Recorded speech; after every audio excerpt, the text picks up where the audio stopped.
당신은 양반 후손이라고 믿고 계십니까? 족보에 이름이 올라 있다면 안심하고 계십니까? 하지만 1894년 갑 5개혁 당시 조선 인구의 70%가 양반이라고 주장했습니다. 불과 200년 전만 해도 10%도 되지 않았는데 말입니다. 대체 무슨 일이 있었던 걸까요? 오늘은 조선 후기를 뒤흔든 족보 위조의 충격적인 진실을 파헤쳐 보겠습니다. 이 이야기가 궁금하시다면 영상 끝까지 봐주시기 바랍니다. 구독과 좋아요로 저희 채널을 응원해 주신다면 더 좋은 콘텐츠로 보답하겠습니다. 1894년 7월 한양의 호조관청은 그 어느 때보다 소란스러웠습니다. 갑 5개혁으로 신분제가 폐지되면서 전국의 호적을 다시 정리해야 했기 때문입니다. 호조 좌랑 이정묵은 각도에서 올라온 호적 문서들을 펼쳐보다가 경악을 금치 못했습니다. 이럴 수가. 경상도 안동 지역 양반 비율이 83%라니. 그는 급히 다른 지역 문서들을 확인하기 시작했습니다. 전라도 전주 양반 76%, 충청도 공주 양반 71%, 경기도 수원 양반 68%, 어느 지역을 봐도 양반 비율이 60%를 넘어섰습니다. 이정묵의 손이 떨렸습니다. 그는 30년 전인 1864년에 작성된 호적 문서를 꺼내 비교해봤습니다. 당시에도 양반 비율은 55%였습니다. 다시 30년을 거슬러 올라가 1834년 순조 34년의 기록을 펼쳤습니다. 양반 비율 41%, 1804년 순조 4년의 기록, 양반 비율 32%, 1774년 영조 50년의 기록, 양반 비율 24%, 더 거슬러 올라가 1744년 영조 20년의 기록을 확인하는 순간 이정묵은 자리에서 벌떡 일어났습니다. 양반 비율이 겨우 18%였던 것입니다. 도대체 150년 만에 어떻게 양반이 4배나 늘어난단 말인가? 이정묵은 급히 호조판서에게 달려갔습니다. 하지만 호조판서 심순택은 담담한 표정으로 말했습니다. 이 좌랑, 그대도 이제야 알았는가? 나라는 이미 50년 전부터 알고 있었네. 하지만 어쩌겠나? 이미 강을 건넌 물이라네. 심순택은 서랍에서 한 권의 책을 꺼내 보여주었습니다. 1849년 헌종 15년에 작성된 비밀장계였습니다. 거기에는 이런 내용이 적혀 있었습니다. 안동 김씨 족보를 조사한 결과 최근 50년 사이에 편입된 500여 가구 중 380가구의 혈연관계를 확인할 수 없사옵니다. 하오나 이들을 모두 처벌하려 하니 온 마을이 텅 비게 되었고 군역을 담당할 장정이 없사옵니다. 신은 부득이 5명만 곤장 80대에 처하고 나머지는 눈 감아 주었사옵니다. 이정묵은 경악했습니다. 그렇다면 지금 조선의 양반 중 절반 이상이 가짜라는 말씀이십니까? 심순택은 한숨을 쉬며 고개를 끄덕였습니다. 절반? 어림없네. 내가 보기에는 70% 이상이 의심스럽네. 그는 창밖을 바라보며 말을 이었습니다. 이 좌랑 저 거리를 보게. 저들 중 몇이나 진짜 양반이겠나? 하지만 우리가 뭘 어쩌겠나? 이미 3대, 4대를 양반으로 살아온 이들을 천민으로 되돌릴 수 있겠나? 그들의 자식들은 또 어쩌고? 이정묵은 아무 말도 할 수 없었습니다. 그는 다시 물었습니다. 그렇다면 대감 이 모든 일은 언제부터 시작된 것입니까? 심순택은 쓸쓸하게 웃으며 대답했습니다. 그건 임진왜란 때부터라네. 그때부터 이 나라의 신분제는 서서히 무너지기 시작했지. 이정묵은 그날 밤 집으로 돌아와 자신의 족보를 꺼내봤습니다. 전주 이씨 덕천군파. 그의 집안은 4대째 묵과에 급제한 양반 가문이었습니다. 하지만 그는 문득 의문이 들었습니다. 5대조 할아버지의 기록이 너무 간략했습니다. 이무게, 자는 무게, 호는 무게. 그뿐이었습니다. 관직도, 과거 급제 기록도, 심지어 생몰년도조차 명확하지 않았습니다. 이정묵은 등골이 오싹해졌습니다. 설마 우리 집안도? 그는 고개를 저었습니다. 하지만 의심은 쉽게 사라지지 않았습니다. 도대체 조선에 무슨 일이 있었던 걸까요? 어떻게 200년 만에 양반이 이렇게 늘어난 걸까요? 누가 족보를 위조했고 어떻게 나라는 이를 막지 못했을까요? 이제 우리는 400년 전으로 거슬러 올라가야 합니다. 1485년 성종 16년 조선은 개국 93년을 맞이하고 있었습니다. 이 해에 조선 최초의 법전인 경국대전이 완성되었습니다. 경국대전은 조선의 모든 제도를 규정한 법전으로 그 중에서도 신분제도는 가장 핵심적인 내용이었습니다. 당시 조선의 신분은 크게 양인과 천인으로 나뉘었고 양인은 다시 양반, 중인, 상민으로 구분되었습니다. 그렇다면 당시 조선의 신분 비율은 어떠했을까요? 1485년 호적 대장을 보면 전체 인구 600만 명 중 양반은 약 50만 명으로 8.3%에 불과했습니다. 중인은 약 25만 명으로 4.2%, 상민은 약 450만 명으로 75%, 천민은 약 75만 명으로 12.5%였습니다. 놀라운 점은 이 비율이 매우 안정적으로 유지되었다는 것입니다. 조선 초기의 신분제는 철저했습니다. 경국대전 호전에는 이렇게 명시되어 있었습니다. 양반의 자손이 아니면 과거에 응시할 수 없으며 중인의 자손은 기술직에만 종사할 수 있고 상민의 자손은 군역과 요역을 담당하며 천민의 자손은 때를 이어 천민으로 남는다. 더욱 놀라운 것은 이 신분이 족보와 호적으로 철저하게 관리되었다는 점입니다. 양반 가문의 족보는 종친부와 장례원에서 직접 관리했습니다. 새로운 자손이 태어나면 반드시 신고해야 했고 혼인을 할 때도 상대방의 신분을 확인해야 했습니다. 만약 신분을 속이고 혼인한 것이 밝혀지면 혼인은 무효가 되고 태어난 자식은 아버지의 성을 쓸 수 없었습니다. 과거 시험장에는 더욱 엄격한 규정이 있었습니다. 응시자는 반드시 사조 할아버지까지의 신분을 증명하는 문서를 제출해야 했습니다. 이를 사조단자라고 불렀습니다. 만약 사조 중 한 명이라도 양반이 아니거나 천민이거나 제가 한 여인의 자손이라면 응시 자체가 불가능했습니다. 그렇다면 양반의 특권은 무엇이었을까요? 첫째, 군역 면제였습니다. 조선시대 상민 남자는 16세가 되면 반드시 군역에 복무해야 했습니다. 2년 동안 변방 수비를 서거나 매년 군포 2필을 내야 했습니다. 군포 2필은 쌀 4석에 해당하는 거금이었습니다. 가난한 농민에게는 1년 수확의 절반에 달하는 금액이었습니다. 하지만 양반은 이 군역에서 완전히 면제되었습니다. 둘째, 형벌 감경이었습니다.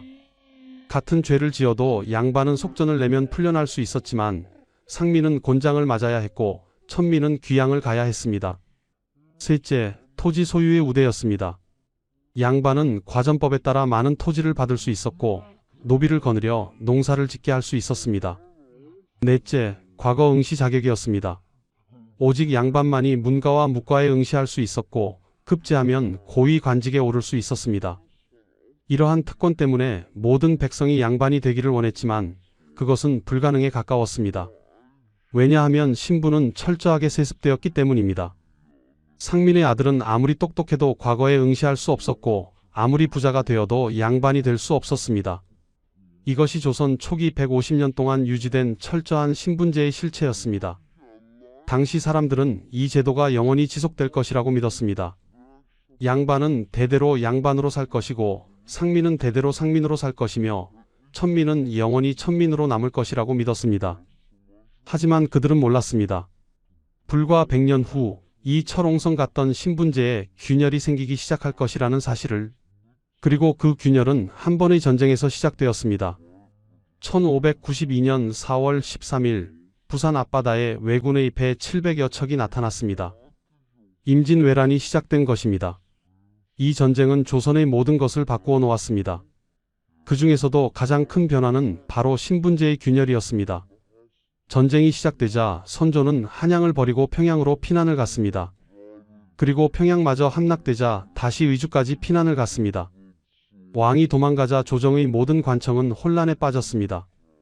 가장 큰 문제는 호적과 족보를 관리하던 문서고가 불타버렸다는 점입니다. 1592년 5월 2일 왜군이 한양에 입성했을 때 가장 먼저 불탄 곳이 바로 호조와 형조의 문서고였습니다. 그곳에는 전국의 호적 대장과 양반 가문의 족보 원본이 보관되어 있었습니다. 하지만 전쟁의 혼란 속에서 아무도 이 문서들을 지킬 수 없었습니다. 불은 3일 동안 타올랐고 400년간 쌓인 기록이 재가 되어버렸습니다. 한양뿐만이 아니었습니다. 평양, 개성, 전주, 경주, 대구, 부산 등 전국의 주요 도시가 불탔고 각 지방 관청의 문서고도 모두 소실되었습니다. 1593년 명나라 군대가 참전하면서 전세가 조금 안정되자 선조는 비로소 문제의 심각성을 깨달았습니다. 호적이 없으면 백성을 파악할 수 없고 족보가 없으면 양반과 상민을 구분할 수 없지 않은가. 하지만 이미 늦었습니다. 전국의 호적 문서 중 60% 이상이 소실되었고 많은 양반 가문의 족보 원본도 사라졌습니다. 더 큰 문제는 전쟁이 끝난 후 나타났습니다. 1598년 전쟁이 끝나고 백성들이 돌아왔을 때 많은 사람들이 자신의 신분을 증명할 수 없게 된 것입니다. 저는 양반입니다. 하지만 문서가 모두 불타버렸습니다. 이런 주장을 하는 사람이 갑자기 늘어났습니다. 조정은 큰 고민에 빠졌습니다. 증거가 없는데 어떻게 이들의 신분을 확인할 수 있을까? 결국 1599년 선조 32년 조정은 파격적인 결정을 내렸습니다. 바로 공명첩 제도의 도입이었습니다. 공명첩이란 무엇일까요? 이것은 일종의 신분 상승 허가증이었습니다. 전쟁으로 텅 빈 국고를 채우고 다시 군대를 만들기 위해서는 막대한 돈이 필요했습니다. 조정은 이렇게 공표했습니다. 쌀 100석을 내는 자에게는 양반의 신분을 주겠다. 쌀 200석을 내는 자에게는 무과급제 자격을 주겠다. 쌀 300석을 내는 자에게는 종육품 벼슬을 주겠다. 이 소식이 전해지자 전국이 술렁이었습니다. 돈으로 양반을 살 수 있다고? 부자 상인들이 가장 먼저 움직였습니다. 전라도 전주의 큰 상인 김등만은 쌀 300석을 내고 종육품 관직을 받았습니다. 경상도 대구의 포목상 이춘수는 쌀 200석을 내고 무과급제 자격을 얻었습니다. 충청도 공주의 지주 박흥립은 쌀 100석을 내고 양반 신분을 받았습니다. 1599년부터 1608년 선조가 죽을 때까지 10년 동안 공명첩을 받은 사람은 1만 5천여 명에 달했습니다. 이들은 하루아침에 양반이 되었습니다. 군역에서 면제되었고 자식들은 과거에 응시할 수 있게 되었습니다. 진짜 양반들은 분노했습니다. 저 천한 상놈들이 어찌 감히 우리와 같은 신분이 된단 말인가. 하지만 나라는 이미 그들의 돈을 받았고 신분을 인정했습니다. 되돌릴 수 없었습니다. 더 큰 문제는 그 다음에 일어났습니다. 공명첩을 받지 못한 사람들이 가짜 공명첩을 만들기 시작한 것입니다. 1605년 한양의 필사방에서 일하던 서예가 정몽수가 체포되었습니다. 그는 3년 동안 가짜 공명첩 127장을 만들어 팔았습니다. 한 장에 쌀 30석씩 받았으니 그가 번 돈은 쌀 3,800석이 넘었습니다. 조정은 그를 사형에 처했지만 이미 가짜 공명첩은 전국에 퍼진 후였습니다. 1608년 광해군이 즉위했을 때 조정 신하들은 보고했습니다. 전하, 공명첩 제도를 폐지해야 합니다. 이대로라면 양반과 상민의 구분이 무너집니다. 하지만 광해군은 거절했습니다. 국고가 비었는데 어찌 이 제도를 폐지하겠는가? 더 많은 사람들에게 공명첩을 팔아야 한다. 이렇게 공명첩 제도는 계속되었고 1623년 인조반정이 일어날 때까지 계속되었습니다. 그 사이 3만 명이 넘는 사람들이 공명첩으로 신분 상승을 했습니다. 조선 초기 양반이 50만 명이었는데 단 25년 만에 3만 명이 추가된 것입니다. 6% 증가였습니다. 이것이 첫 번째 균열이었습니다. 사람들은 깨달았습니다. 아, 돈이 있으면 양반이 될 수 있구나. 신분은 영원한 것이 아니구나. 하지만 이것은 시작에 불과했습니다. 더 큰 변화가 기다리고 있었습니다. 임진왜란이 끝나고 50년이 흘렀습니다. 1650년 효종 1년 조선은 겉으로는 평화를 되찾은 것처럼 보였습니다. 하지만 수면 아래에서는 거대한 변화가 일어나고 있었습니다. 전쟁 당시 태어난 아이들이 이제 50대가 되었고 그들의 손자들이 성인이 되어가고 있었습니다. 그리고 이 세대에서 이상한 일들이 일어나기 시작했습니다. 경상도 안동의 한 마을에서였습니다. 김씨 성을 가진 한 농부가 마을 사람들에게 이렇게 말했습니다. 나는 김의 김씨 후손이오. 증조 할아버지께서 임진왜란 때 한양에서 피난 오셨다오. 마을 사람들은 의아해했습니다. 그래? 그런데 어찌 지금까지 상민으로 살았소? 김씨 농부는 답했습니다. 할아버지께서 문서를 모두 잃어버리셨소. 그래서 신분을 증명할 수 없었소. 하지만 이제 김해 김씨 종친회에 연락해서 족보에 올릴 것이오. 놀라운 일은 그 다음에 일어났습니다. 그 마을에서 갑자기 20가구가 더 나타나 우리도 김해 김씨라고 주장한 것입니다. 모두 임진왜란 때 문서를 잃어버렸다고 했습니다. 김해 김씨 종친회는 곤란에 빠졌습니다. 이들의 주장을 확인할 방법이 없었기 때문입니다. 결국 종친회는 이렇게 결정했습니다. 마을 원로 3명이 보증하고 제사 지내는 모습을 확인하면 족보에 올려주겠다. 이것이 문제의 시작이었습니다. 이 소식을 들은 다른 지역 사람들도 똑같이 하기 시작한 것입니다. 전라도에서는 전주 이씨 후손이 갑자기 50가구나 늘어났고 충청도에서는 밀양 박씨 후손이 30가구나 늘어났습니다. 모두 같은 이야기였습니다. 임진왜란 때 문서를 잃어버렸다. 더 기막힌 일도 있었습니다. 한양의 필사방에서 새로운 직업이 생겨난 것입니다. 바로 족보 제작사였습니다. 1660년 현종 1년 한양 서촌의 필사방을 운영하던 박희성은 특별한 기술을 개발했습니다. 새 종이를 오래된 것처럼 보이게 만드는 기술이었습니다. 그는 새 종이를 진한 차에 담갔다가 말렸습니다. 그러면 종이가 누렇게 변했습니다. 다시 그것을 흙탕물에 적셔서 말리면 얼룩이 생겼습니다. 마지막으로 햇볕에 2주 동안 쬐면 완벽하게 오래된 종이가 되었습니다. 그는 이 종이에 족보를 적어 팔기 시작했습니다. 김해 김씨족보 4대조까지 완벽하게 작성해드립니다. 가격은 쌀 200석입니다. 놀랍게도 손님이 줄을 섰습니다. 가장 먼저 찾아온 것은 전라도의 부자 상인이었습니다. 그는 쌀 200석을 주고 완벽한 김해 김씨족보를 받아갔습니다. 4대조 할아버지의 이름, 자, 호까지 모두 그럴듯하게 만들어진 족보였습니다. 박희성의 사업은 날로 번창했습니다. 그는 전국의 유명한 양반 가문의 족보를 모두 연구했습니다. 각 가문의 학렬자를 외우고 이름 짓는 방식을 파악했습니다. 심지어 그는 가짜 도장까지 만들었습니다. 당시 양반 가문은 집안의 도장을 사용했는데 박희성은 나무를 깎아 똑같은 모양의 도장을 만들었습니다. 1665년 박희성의 제자들이 전국 각지에 필사방을 열었습니다. 한양뿐만 아니라 평양, 전주, 대구, 경주 등지의 족보 제작소가 생겨났습니다. 이들은 서로 정보를 공유했습니다. 김해 김씨족보는 한양에서 만들고 전주 이씨족보는 전주에서 만들고 경주 김씨족보는 경주에서 만들자. 이렇게 하면 더 그럴듯해 보였기 때문입니다. 가격도 정해졌습니다. 일반 양반 가문 족보는 쌀 100석, 유명한 양반 가문 족보는 쌀 200석, 왕족 족보는 쌀 500석이었습니다. 1680년 숙종 6년 조정에서는 이 문제를 알아차렸습니다. 사헌부 장령 윤신지가 상소를 올렸습니다. 전하, 요즘 서울에 족보를 파는 자들이 많사옵니다. 이들은 가짜 족보를 만들어 무지한 백성들을 속이고 있사옵니다. 엄히 다스려야 하옵니다. 숙종은 명령을 내렸습니다. 즉시 조사하라. 족보를 위조한 자는 참형에 처하라. 의금부가 움직였습니다. 한양의 필사방 15곳을 급습했습니다. 하지만 놀라운 일이 벌어졌습니다. 필사방 주인들이 모두 사라진 것입니다. 누군가 미리 정보를 흘린 것입니다. 의금부는 겨우 5명만 잡을 수 있었습니다. 그들을 국문했지만 그들은 끝까지 우리는 진짜 족보를 베낀 것뿐이라고 우겼습니다. 결국 그들에게 곤장 80대만 때리고 풀어주었습니다. 왜일까요? 만약 그들이 만든 족보를 모두 가짜라고 인정하면 그 족보를 산 수백 가구의 신분이 문제가 되기 때문이었습니다. 조정은 이미 판도라의 상자를 열어버린 것입니다. 1690년 숙종 16년 전국 호적을 다시 조사했을 때 놀라운 결과가 나왔습니다. 양반 비율이 15%로 증가한 것입니다. 40년 전인 1650년에는 11%였는데 말입니다. 단 40년 만에 4%나 증가했습니다.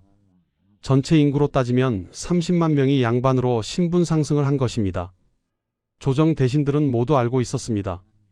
이들 중 대부분이 가짜라는 것을. 하지만 아무도 입을 열지 않았습니다. 왜냐하면 그들의 친척 중에도 친구 중에도 심지어 자기 집안에도 의심스러운 족보가 있었기 때문입니다.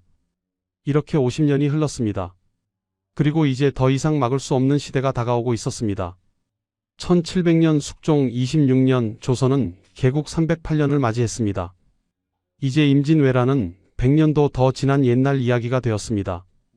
전쟁을 경험한 사람은 모두 죽었고 그들의 증손자 세대가 사회의 중심이 되었습니다. 이 시기에 신분제는 눈에 띄게 흔들리기 시작했습니다. 가장 큰 변화는 3대만 속이면 진짜 양반이라는 속담이 생겨난 것입니다. 이게 무슨 뜻일까요? 할아버지 대에 가짜 족보를 샀다고 가정해 봅시다. 아버지 대에는 그 족보로 양반 행세를 했습니다. 그리고 손자 대가 되면 누구도 의심하지 않는다는 뜻입니다. 왜냐하면 이미 50년 넘게 양반으로 살았기 때문입니다. 실제로 많은 가문이 이 방법을 사용했습니다. 경상도 상주의 밀양 박씨 가문을 예로 들어보겠습니다. 1660년 박만춘이라는 부자 상인이 쌀 200석을 주고 족보를 샀습니다. 그는 사대조가 임진왜란 때 문서를 잃어버렸다고 주장했습니다. 마을 사람들은 수군거렸지만 돈 많은 박만춘을 건드릴 수 없었습니다. 1680년 박만춘의 아들 박흥수가 묵과에 급제했습니다. 돈으로 자격을 얻은 것입니다. 그는 종구품 권지부정에 임명되었습니다. 이제 그는 관직자였습니다. 1700년 박흥수의 아들 박정남이 태어났을 때 아무도 의심하지 않았습니다. 저 집은 양반 집안이지. 할아버지가 부자 상인이었지만 아버지는 묵과 급제자야. 1720년 박정남이 20세가 되었을 때 그는 당당하게 양반으로 행세했습니다. 그리고 다른 양반 가문의 딸과 혼인했습니다. 이제 완벽한 양반이 된 것입니다. 3대만 참으면 진짜 양반이 된다는 속담이 증명된 순간이었습니다. 하지만 진짜 양반들은 분노했습니다. 1724년 영조가 즉위하자마자 양반 유생들이 상소를 올렸습니다. 전하, 요즘 가짜 양반이 너무 많사옵니다. 조상의 공덕도 없이 돈으로 족보를 사서 양반 행세를 하고 있사옵니다. 이들을 가려내어 처벌해야 하옵니다. 영조는 고민했습니다. 그는 실제로 조사를 명령했습니다. 1729년 영조 5년 전국의 양반 가문 족보를 대대적으로 조사하기 시작했습니다. 하지만 곧 문제에 부딪혔습니다. 무엇을 기준으로 가짜와 진짜를 구분할 것인가? 사대조 기록이 불분명하다고 해서 모두 가짜라고 할 수 있을까? 임진왜란으로 진짜 문서를 잃어버린 사람도 많았는데 말입니다. 결국 조사는 흐지부지 되었습니다. 5년 동안 조사해서 겨우 300가구만 가짜로 판명되었습니다. 하지만 처벌은 거의 없었습니다. 왜냐하면 그들이 속한 마을의 유지들이 탄원서를 올렸기 때문입니다. 저들은 이미 3대째 양반으로 살고 있사옵니다. 죄 없는 자손들을 어찌하오리까? 영조는 한숨을 쉬었습니다. 그는 신하들에게 말했습니다. 짐도 안다. 가짜 양반이 많다는 것을. 하지만 어쩌겠는가? 이미 3대, 4대를 양반으로 산 사람들을 천민으로 되돌릴 수 있겠는가? 그들의 자식들은 또 어쩌란 말인가? 신하들은 아무 말도 하지 못했습니다. 영조는 계속했습니다. 더 큰 문제가 있네. 만약 우리가 엄격하게 조사하면 어떻게 되겠는가? 전국이 혼란에 빠질 것이네. 양반이라고 믿고 살던 사람들이 갑자기 천민이 된다면 폭동이 일어날 수도 있네. 또한 군역을 피하던 사람들이 갑자기 군포를 내야 한다면 많은 가정이 파산할 것이네. 결국 영조는 이렇게 결론 내렸습니다. 더 이상 조사하지 마라. 이미 지나간 일이니 덮어두는 것이 낫다. 이 결정은 조선 역사의 중요한 전환점이었습니다. 나라가 공식적으로 신분 위조를 눈감아준 것입니다. 이 소식이 퍼지자 전국이 들썩였습니다. 이제 조정도 포기했구나. 우리도 양반이 되자. 1730년부터 1750년까지 20년 동안 족보 매매가 폭발적으로 증가했습니다. 한양의 족보 거리는 그 어느 때보다 번성했습니다. 청계천 보신각 인근에는 족보를 파는 가게가 30개나 생겼습니다. 이들은 공개적으로 족보를 팔았습니다. 심지어 간판도 걸었습니다. 명문가 족보 전문점, 당신도 양반이 될 수 있습니다. 100년 전통 족보 제작. 가격도 공개되었습니다. 가장 저렴한 족보는 쌀 50석이었습니다. 이것은 4대조만 간단하게 적힌 기본 족보였습니다. 중급 족보는 쌀 150석이었습니다. 6대조까지 상세하게 기록되고 관직 이름도 들어갔습니다. 최고급 족보는 쌀 300석이었습니다. 8대조까지 기록되고 유명한 과거 급제자나 고위 관직자와 연결되었습니다. 1750년 영조 26년 전국 호적조사 결과가 나왔습니다. 양반 비율이 37%였습니다. 50년 전인 1700년에는 18%였는데 말입니다. 50년 만에 2배 이상 증가한 것입니다. 이제 조선 인구 3명 중 1명이 양반이라고 주장하고 있었습니다. 진짜 양반들은 절망했습니다. 이제 양반이라는 신분이 무슨 의미가 있는가? 어떤 양반은 이렇게 한탄했습니다. 우리 조상은 300년 동안 양반이었소. 하지만 저 돈 많은 상놈은 어제 족보를 샀소. 그런데 우리가 똑같은 양반이라니. 하지만 세상은 이미 바뀌었습니다. 돈이 있으면 양반이 될 수 있는 시대가 온 것입니다. 그리고 이 흐름은 이제 막을 수 없었습니다. 더 놀라운 일이 앞으로 100년 동안 벌어질 것이었습니다. 1800년 순조가 즉위했을 때 조선의 신분제는 이미 형식만 남아 있었습니다. 양반, 중인, 상민, 천민의 구분은 여전히 법으로 존재했지만 실제로는 거의 의미가 없었습니다. 왜냐하면 돈만 있으면 누구나 양반이 될 수 있었기 때문입니다. 이 시기의 족보 매매는 이미 하나의 산업이 되었습니다. 한양에는 전문적인 족보 제작 업체가 50개가 넘었고 전국 각지에도 지점이 있었습니다. 가장 유명한 곳은 한양 청계천의 만성족보방이었습니다. 이곳의 주인 정의수는 3대째 족보 제작업을 이어온 전문가였습니다. 그는 조선의 모든 주요 가문의 족보를 외우고 있었고 어떤 가문에 어떤 이름을 넣어야 자연스러운지 완벽하게 알고 있었습니다. 1808년 순조 8년 순조는 다시 한번 전국 호적 정리를 명령했습니다. 이번에는 정말 제대로 하겠다는 의지였습니다. 각 도의 어사를 파견해서 모든 양반 가문의 족보를 확인하라고 했습니다. 하지만 이 계획은 시작하자마자 실패했습니다. 가장 큰 문제는 지방 수령들의 비협조였습니다. 경상도 관찰사 김희수는 이렇게 보고했습니다. 전하, 안동 지역을 조사했사옵니다. 양반이라고 주장하는 가구가 1200가구였사옵니다. 이들의 족보를 확인하니 의심스러운 곳이 700가구나 되옵니다. 하오나 이들을 모두 가짜로 판정하면 안동 지역의 절반이 텅 비옵니다. 또한 이들은 이미 50년, 100년을 양반으로 살았으니 쉽게 받아들이지 않을 것이옵니다. 다른 지역도 마찬가지였습니다. 전라도, 충청도, 경기도 모두 똑같은 보고를 올렸습니다. 조사는 했으나 처벌은 불가능하옵니다. 순조는 분노했습니다. 하지만 어쩔 수 없었습니다. 신하들이 입을 모아 말했습니다. 전하, 이미 물은 쏟아졌사옵니다. 다시 담을 수 없사옵니다. 결국 1810년 순조는 조사를 중단했습니다. 그리고 이렇게 선포했습니다. 앞으로는 현재 호적의 양반으로 등록된 자는 모두 양반으로 인정한다. 이 선포는 무엇을 의미했을까요? 나라가 공식적으로 가짜 양반을 인정한 것입니다. 이제 과거는 묻지 않겠다는 뜻이었습니다. 이 소식이 전해지자 전국의 족보 시장이 폭발했습니다. 이제 마지막 기회다. 빨리 족보를 사서 호적에 올려야 한다. 1810년부터 1820년까지 10년 동안 족보를 산 사람이 무려 10만 가구에 달했습니다. 이것은 전체 인구의 약 5%에 해당하는 엄청난 숫자였습니다. 족보의 가격도 올랐습니다. 1810년대에는 기본 족보가 쌀 100석이었습니다. 이전보다 2배나 오른 가격이었습니다. 그럼에도 사람들은 줄을 서서 족보를 샀습니다. 왜일까요? 가장 큰 이유는 군역 회피였습니다. 양반이 되면 군포 이피를 내지 않아도 되었습니다. 쌀 4석을 절약할 수 있었습니다. 만약 아들이 3명이라면 매년 쌀 12석을 절약할 수 있었습니다. 10년이면 120석, 30년이면 360석이었습니다. 족보값 100석을 내도 충분히 이득이었습니다. 두 번째 이유는 자식들의 미래였습니다. 양반이 되면 자식들이 과거에 응시할 수 있었습니다. 비록 급제하기는 어려웠지만 기회라도 있다는 것이 중요했습니다. 세 번째 이유는 사회적 지위였습니다. 양반은 여전히 존경받는 신분이었습니다. 마을에서 대접을 받고 좋은 집안과 혼인할 수 있었습니다. 1820년대 중반 한 가지 흥미로운 현상이 나타났습니다. 마을 전체가 단체로 족보를 사는 일이 생긴 것입니다.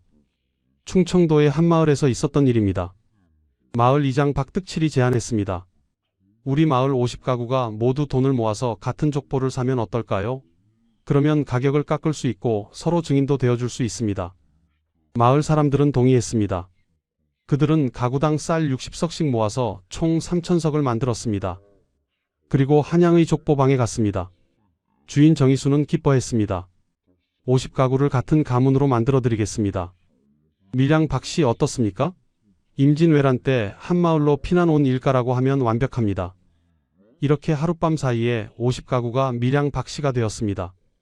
이런 일은 전국 각지에서 일어났습니다.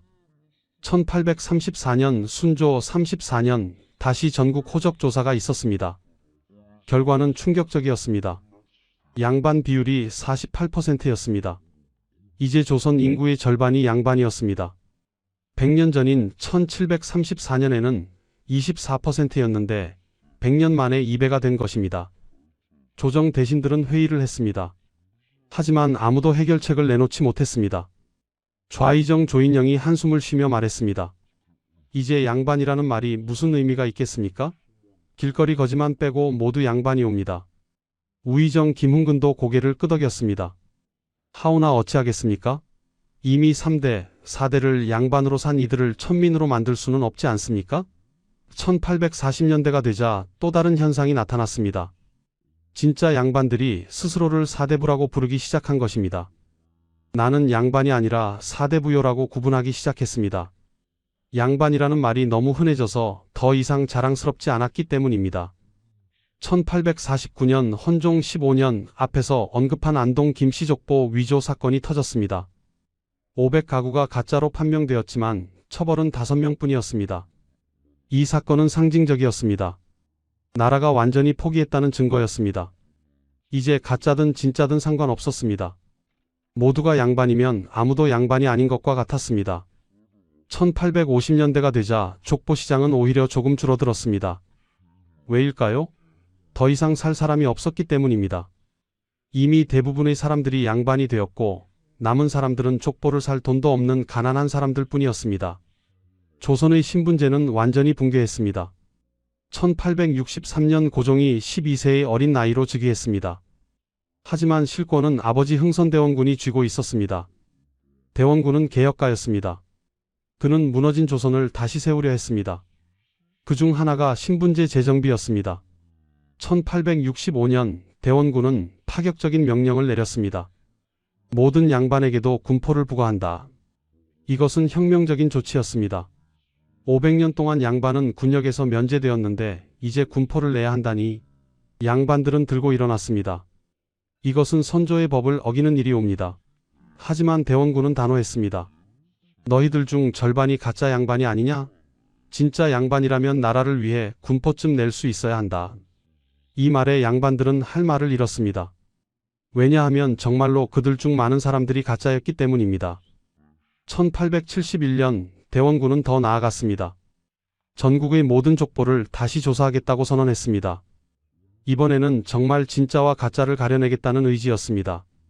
하지만 이 계획도 실패했습니다. 가장 큰 이유는 지방 관리들의 저항이었습니다. 많은 지방 수령들 자신도 가짜 양반이었기 때문입니다. 그들이 어떻게 다른 사람들을 조사할 수 있었겠습니까? 두 번째 이유는 시간이 너무 오래 흘렀다는 것입니다. 이미 100년, 200년을 양반으로 산 가문을 가짜라고 판정할 수 있을까요? 그들의 증조 할아버지가 족보를 샀다고 해서 그 증손자를 천민으로 만들 수 있을까요? 결국 1873년 대원군이 실각하면서 이 계획도 무산되었습니다. 1876년 고종은 친정을 시작했습니다. 그는 또 다른 방식으로 문제를 해결하려 했습니다. 바로 개화정책이었습니다. 서양의 문물을 받아들이고 신분제를 약화시키는 정책이었습니다. 1880년대 들어 새로운 변화가 일어났습니다. 상업이 발달하면서 돈의 힘이 더욱 커진 것입니다. 부자 상인들은 양반보다 더 큰 영향력을 갖게 되었습니다. 양반 자제들이 오히려 상인의 딸과 혼인하려고 줄을 섰습니다. 신분이 뭐가 중요합니까? 돈이 있어야지. 이런 말이 공공연하게 나왔습니다. 1890년 고종은 한 가지 결정을 내렸습니다. 더 이상 족보를 문제 삼지 말라. 누구든 양반이라고 주장하면 그냥 양반으로 인정하라. 이것은 사실상 신분제 포기 선언이었습니다. 1894년 7월 갑 5개혁이 시작되었습니다. 일본의 압력과 내부 개혁 세력의 요구로 대대적인 개혁이 이루어졌습니다. 그중 가장 중요한 것이 신분제 폐지였습니다. 고종은 다음과 같이 선포했습니다. 오늘부로 양반, 중인, 상민, 천민의 구분을 폐지한다. 모든 백성은 평등하다. 군역은 모든 남자에게 평등하게 부과하며 과거 시험은 누구나 응시할 수 있다. 노비 제도를 폐지한다. 이 선포가 나왔을 때 조선 팔도가 술렁이었습니다.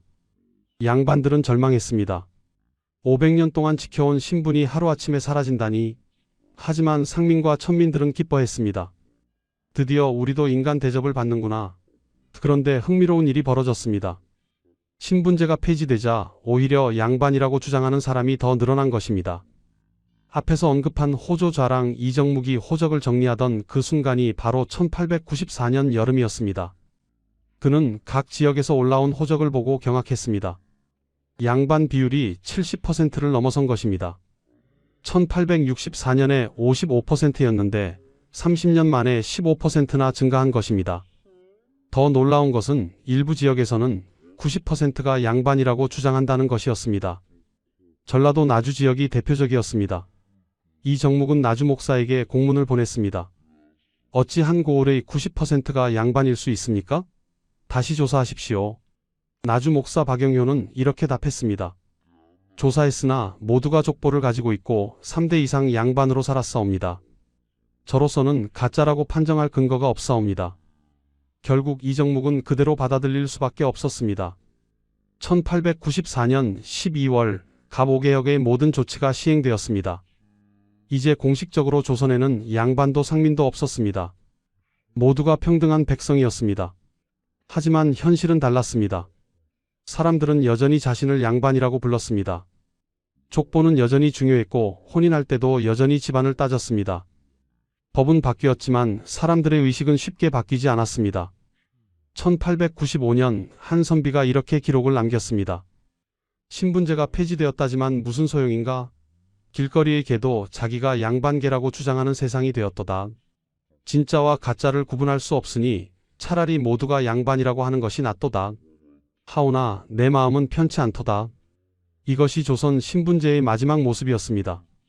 200년에 걸친 서서히 붕괴, 그리고 마침내 공식적 종말. 하지만 이야기는 여기서 끝나지 않습니다. 1910년 조선이 일본에 병합되었습니다.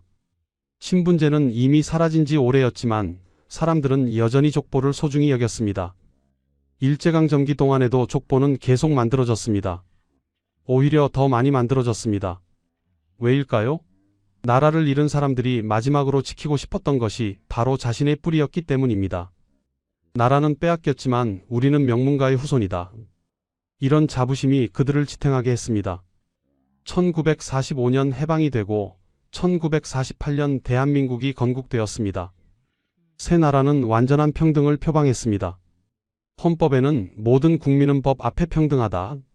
신분에 의한 차별을 받지 아니한다고 명시되었습니다.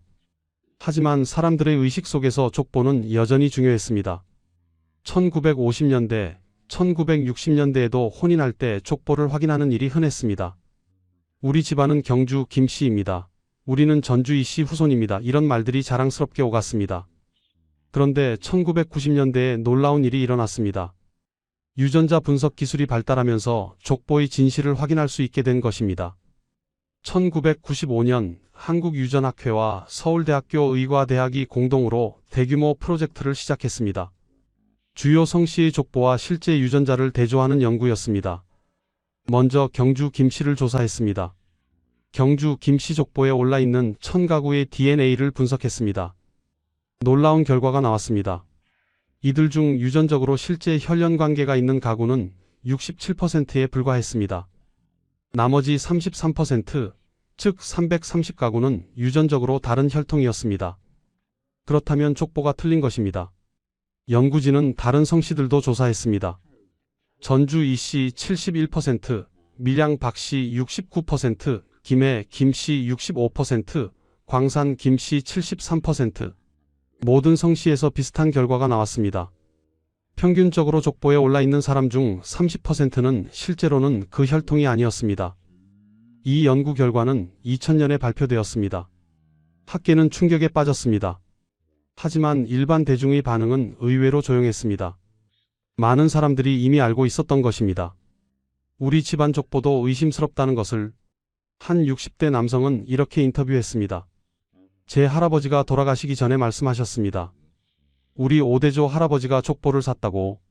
당시에는 어쩔 수 없었다고 하셨습니다. 가난했지만 자식들에게는 양반의 자격을 물려주고 싶었다고. 이런 고백이 하나둘씩 나오기 시작했습니다. 2005년 한 역사학자가 흥미로운 계산을 했습니다. 현재 한국 사람 중 자신이 양반 후손이라고 생각하는 사람이 약 80%라고 합니다.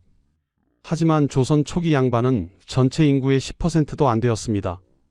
그렇다면 나머지 70%는 어디서 온 것일까요? 답은 명확합니다. 조선 후기에 만들어진 것입니다. 더 흥미로운 사실도 있습니다.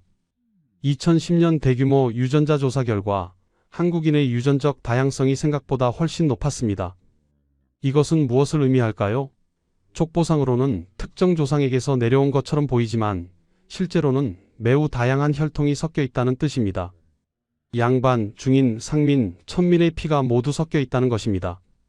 어쩌면 당신의 조상 중에도 노비가 있을 수 있고 백정이 있을 수 있습니다. 그리고 그것은 전혀 부끄러운 일이 아닙니다. 2015년 한 노 역사학자가 자신의 회고록에서 고백했습니다. 그의 이름은 김영수, 당시 82세였습니다. 그는 평생 조선시대 신분제를 연구한 학자였습니다. 그는 이렇게 썼습니다. 나는 김의 김씨 후손으로 살아왔습니다. 우리 집안의 족보는 12대조까지 올라갑니다. 하지만 60세가 되던 해 고문서를 정리하다가 5대조 할아버지의 편지를 발견했습니다. 거기에는 이렇게 적혀 있었습니다. 나는 오늘 쌀 200석을 주고 김의 김씨 족보를 샀다. 자손들은 이 사실을 모를 것이다. 하지만 나는 이 선택을 후회하지 않는다. 내 자식들이 양반으로 살 수 있다면 그것으로 충분하다.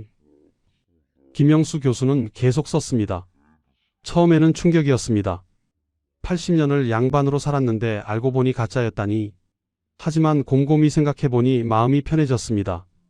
이것이 진실이구나. 이것이 역사구나. 나는 부끄럽지 않습니다. 5대조 할아버지의 선택 덕분에 나는 교육을 받을 수 있었고 학자가 될 수 있었습니다. 신분이 아니라 교육이 나를 만든 것입니다. 이 고백은 많은 사람들에게 용기를 주었습니다. 2020년대 현재 젊은 세대는 족보에 대한 관심이 많이 줄어들었습니다. 할아버지가 누구든 상관없다. 내가 어떻게 사느냐가 중요하다. 이런 생각이 보편화되었습니다. 하지만 여전히 많은 사람들이 자신의 뿌리를 궁금해합니다. 그것은 자연스러운 일입니다. 그렇다면 우리는 이 이야기에서 무엇을 배울 수 있을까요? 첫째, 신분은 만들어진 것입니다. 조선시대 사람들은 신분이 하늘이 정한 것이라고 믿었습니다. 하지만 실제로는 200년에 걸쳐 서서히 바뀌었습니다. 돈이 있으면 신분을 바꿀 수 있었습니다. 둘째, 역사는 승자가 아니라 생존자의 기록입니다. 진짜 양반 중 많은 가문이 몰락했습니다. 반면 가짜 양반 중 많은 가문이 살아남았습니다. 왜냐하면 그들에게는 돈이 있었기 때문입니다. 셋째, 혈통보다 중요한 것은 지금 어떻게 사는가입니다. 당신의 조상이 양반이든 상민이든 그것이 당신의 가치를 결정하지 않습니다. 중요한 것은 당신이 지금 어떤 선택을 하고 어떻게 살아가느냐입니다. 지금까지 조선의 족보 위조와 신분제 붕괴의 이야기였습니다. 이 이야기가 허울 좋은 혈통보다 진실한 삶의 가치를 깨닫는 계기가 되기를 바랍니다. 구독과 좋아요는 저희에게 큰 힘이 됩니다. 다음에 또 만나요.